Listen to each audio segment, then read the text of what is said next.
بسم اللہ الرحمن الرحیم۔ ماہ شعبان،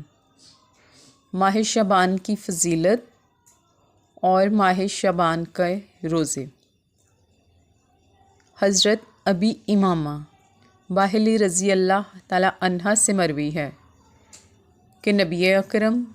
صلی اللہ علیہ وآلہ وسلم نے فرمایا، جس نے شعبان میں ایک روزہ رکھا اس کے لیے جنت کے دروازے کھول دیے جائیں گے اور دوزخ کے دروازے بند کر دیے جائیں گے۔ جس نے روزہ رکھا پہلی شعبان سے،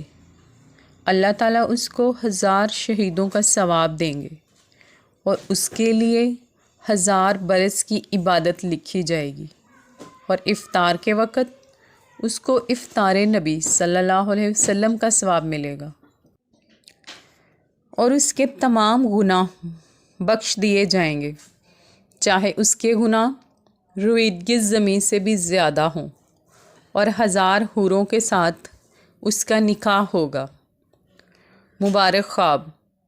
حضرت شیخ ابو القاسم صفا رحمۃ اللہ علیہ فرماتے ہیں، میں نے ایک بار حضرت رابعہ بصری رحمۃ اللہ علیہ کو خواب میں دیکھ کر ان سے پوچھا، آپ کو کون سا ثواب زیادہ پسند ہے؟ فرمایا، شعبان کی 8 رکعتوں کا، جو 1 سلام اور 4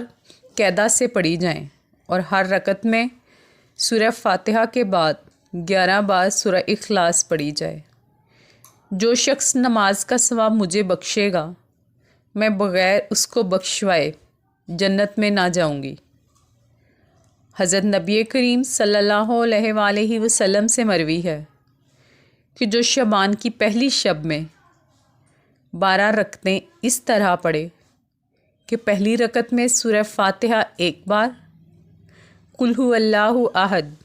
5 بار پڑھے، تو اللہ اس کو 12000 شہیدوں کا ثواب عطا فرمائے گا۔ 12000 برس کا ثواب اس کے لیے لکھا جائے گا، اور وہ گناہوں سے ایسے نکل آئے گا جیسے کہ آج ہی پیدا ہوا ہو، اور 80 دن تک اس کا کوئی گناہ نہیں لکھا جائے گا۔ حضرت انس رضی اللہ تعالیٰ عنہ سے مروی ہے، جو شعبان میں ایک روزہ رکھتا ہے، اللہ اس کے بدن کو دوزخ پر حرام کر دیتا ہے، اور وہ جنت میں حضرت یوسف علیہ السلام کا رفیق ہوگا، اور اللہ اس کو حضرت ایوب علیہ السلام اور حضرت داؤد علیہ السلام کے برابر ثواب عطا فرمائیں گے، اور اس کو پورا مہینہ تمام کر لے، اگر پورا مہینہ روزہ رکھے تو اللہ اس پر سکرات موت کو آسان کر دیں گے، اور قبر کی تاریکی اور منکر نکیر کی دہشت اس سے دور رکھیں گے، اور قیامت میں اس کی عیب پوشی فرمائیں گے۔ اللہ تعالیٰ ہمیں اپنے حبیب کے صدقے ماہ شعبان کی